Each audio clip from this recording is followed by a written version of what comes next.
Welcome to Debunk Islam in 5 minutes, answering Muslim objections to Christianity and the Bible in just 5 minutes.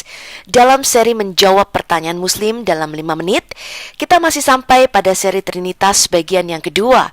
Tuhan Kristen itu 1 apa 3 ya? Kemudian 1 ditambah 1 ditambah 1, apakah sama dengan 1? Sofiatul dari Al-Hayat Indonesia akan menjawab pertanyaan ini. 1 ditambah 1 ditambah 1, jawabannya selalu sama dengan 3, teman-teman. Tidak boleh Anda jawab 1, ya, karena ini adalah persamaan matematika. Tetapi Allah di dalam Alkitab pada hakikatnya adalah roh, bukan fisik, sehingga persamaan matematika tidak dapat dikenakan di dalam dimensi roh. Apa artinya Allah adalah roh? Artinya Allah itu tidak terlihat, tidak berbentuk, tidak bisa dihitung, ditambah, dibagi, ditimbang, diukur dengan persamaan matematika. Allah bukan bersifat fisik yang bisa dihitung, melainkan bersifat metafisika. Karena itu teman-teman, hanya ada 2 Tuhan di dalam dunia. Yang pertama adalah Tuhan yang sejati dan benar, yang menciptakan manusia dan alam semesta. Ini adalah Ulangan 4 ayat 32-40, di mana tidak satu pun Allah yang pernah didengar suaranya, sama seperti Allahnya Israel. Yang kedua, yaitu Tuhan yang diciptakan oleh manusia, hasil perenungan di bawah pohon kurma. Inilah yang disebut dengan agama.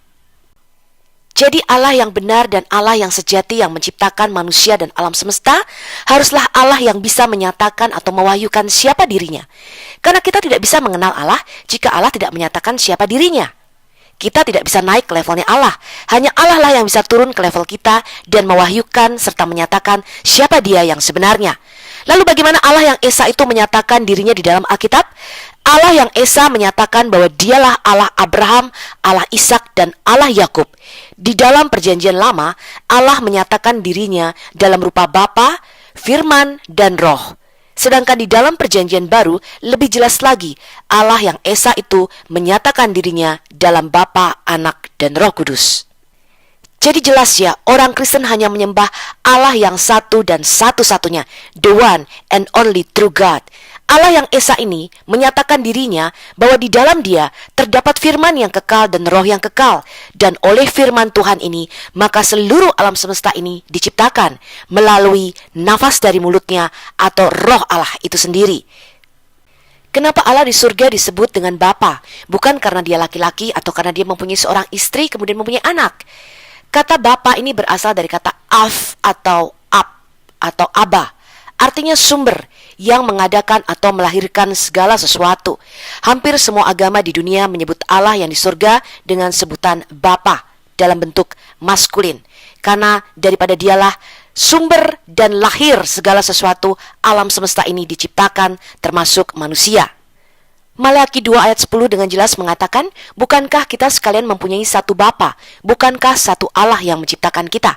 Di dalam perjanjian baru 1 Korintus 8 ayat 6, Rasul Paulus menulis, namun bagi kita hanya ada satu Allah saja, yaitu Bapa yang daripadanya berasal segala sesuatu.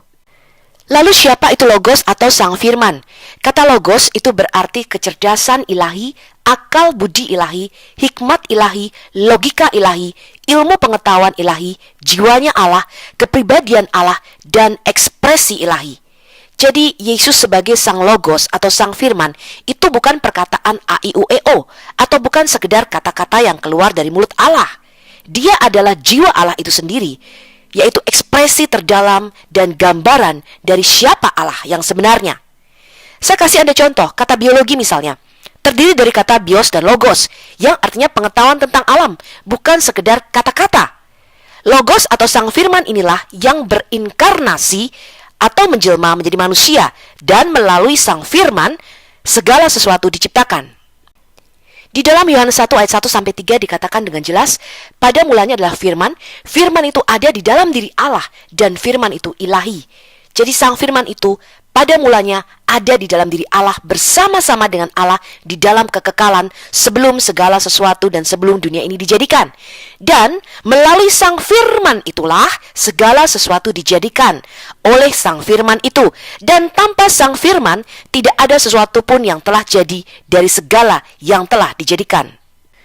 Sang firman yang kekal yang ada di dalam diri Allah inilah yang sudah ada bersama-sama dengan Allah sejak kekekalan, sebelum segala sesuatu dijadikan, berinkarnasi menjadi manusia, dan kita menyebutnya anak tunggal Allah, Tuhan kita, Yesus Kristus.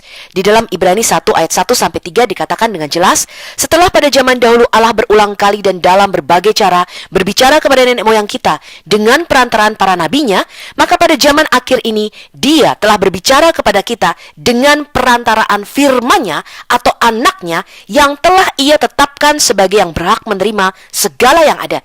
Dan oleh Dia atau sang anak inilah Allah telah menjadikan alam semesta. Lalu siapakah Roh Kudus? Di dalam Alkitab disebut dengan Ruach Elohim, Roh Allah, atau Ruach HaKodes, yaitu Roh yang kudus. Siapakah Roh Kudus ini? Di dalam Alkitab, Roh Kudus bukanlah malaikat Jibril, seperti kepercayaan Muslim. Roh Kudus adalah Roh Allah sendiri. Prinsip hidup ilahi, hayat ilahi, sumber hidup ilahi, sumber kuasa ilahi, dan hembusan nafas Allah. Di dalam Ayub 33 ayat 34 dikatakan, Roh Allah telah membuat aku, dan nafas yang maha kuasa membuat aku hidup. Begitu juga di dalam kisah penciptaan manusia yang pertama.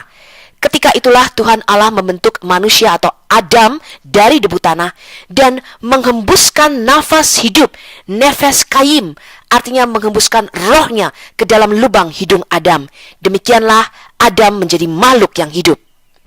Jadi baik Sang Firman maupun Roh Kudus keluar dari dalam diri Allah yang Esa itu, yaitu Bapa yang ada di surga.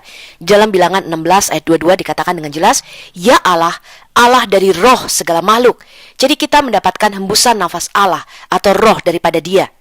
Kemudian di dalam Ayub 34 ayat 14-15 dikatakan, jikalau Tuhan menarik kembali rohnya dan mengembalikan nafasnya padanya, jadi Dia menarik nafasnya, artinya Dia menarik kembali segala roh yang sudah Dia berikan kepada makhluknya.